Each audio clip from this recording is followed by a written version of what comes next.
Bismillahirrahmanirrahim. Assalamualaikum warahmatullahi wabarakatuh. Alhamdulillahirrahmanirrahim. Wassalatu wassalamu ala asyrofil anbiya'i wal mursalin wa ala alihi washabihi ajmain.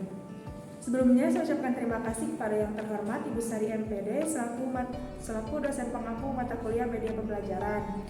Pada kesempatan kali ini saya akan menjelaskan mengenai LKS 3 dimensi yang kelompok kami buat, yaitu kelompok offline, di mana anggotanya itu ada Rika Sofiatul Huda, saya sendiri, ada Sifa Nurafia, Rahmadania, Khafia Farda Aini, Ananda Indonesia, dan juga Aziza. Nah, di mana kami membuat monokim atau monopoli kimia dengan kompetensi dasarnya itu menentukan letak suatu unsur dalam tabel periodik dan sifat-sifatnya berdasarkan konfigurasi elektron. Jadi monopoli yang kita buat ini mengenai struktur atom dan juga tabel periodik. Nah, untuk lebih jelasnya, mari kita simak video berikut ini mengenai cara penggunaannya. Pertama-tama kita siapkan monopoli kimianya dan baca aturan mainnya. Sebelum permainan dimulai, tentukan urutan pemain dan bagi uang untuk masing-masing pemain sebanyak 40 elektron.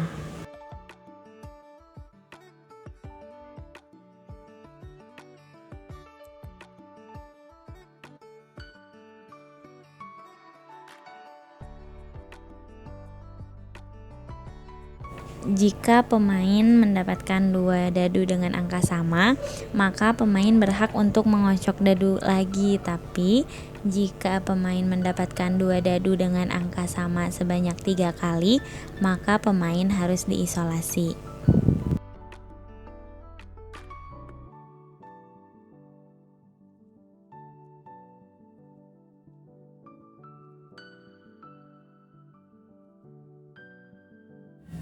Jika pemain sudah 1 kali putaran, maka pemain boleh membeli tempat tersebut dengan memberikan uang berupa elektron yang diberikan ke Bank Monokim. Dan nanti oleh Bank Monokim akan diberikan sertifikat kepemilikan. Dan jika ada pemain yang menginjak tempat yang telah dibeli pemain lain, maka pemain tersebut harus membayar sewa ke pemain yang mempunyai tanah tersebut.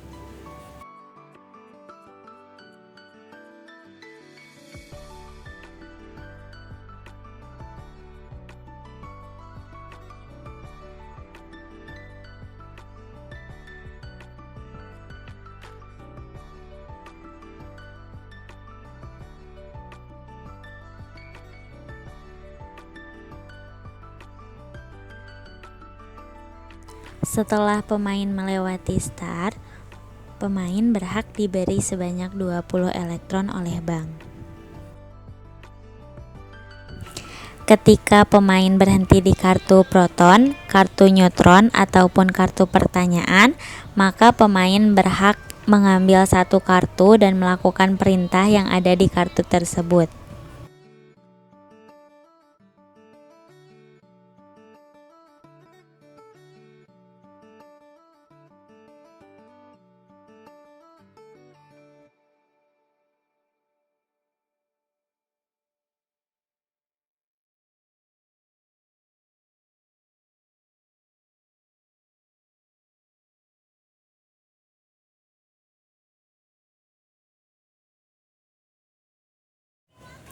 Ketika pemain menginjak ruang isolasi, maka pemain tidak dapat bermain sebanyak 3 kali putaran, atau pemain akan bebas atau keluar dari ruang isolasi jika pemain mempunyai kartu istimewa yang diperoleh dalam kartu neutron maupun proton, atau bisa juga dengan membayar denda sebesar 20 elektron serta menjawab pertanyaan dari kartu pertanyaan.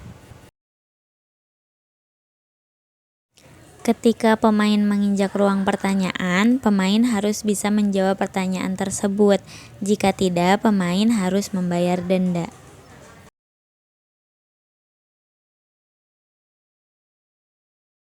Mungkin itu saja mengenai aturan dan tata cara bermain monopoli kimia.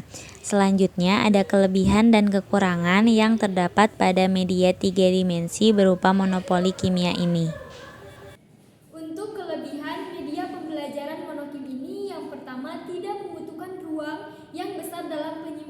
dalam menyimpannya. Kemudian yang kedua itu perawatan dan pemeliharaannya relatif mudah. Kemudian yang ketiga mudah dibawa dan dipindahkan.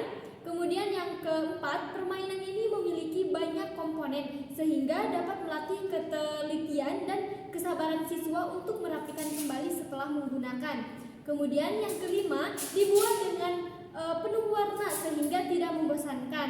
Kemudian yang keenam, dapat dimainkan lebih dari 5 orang. Kemudian yang ketujuh, pemain dapat merasakan rasa senang dan rasa ingin tahu. Kemudian yang terakhir, mudah dioperasikan. Mungkin itu saja kelebihan dari media pembelajaran monokim.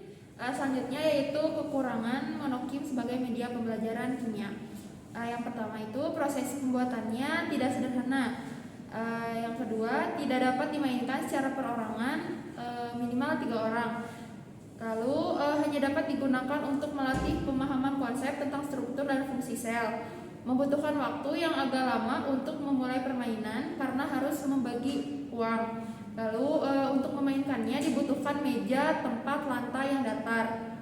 Selanjutnya yang terakhir, untuk menentukan pemenang harus menukarkan jumlah kekayaan kepada bank atau pengawas. Hal ini juga tidak praktis dan membutuhkan waktu.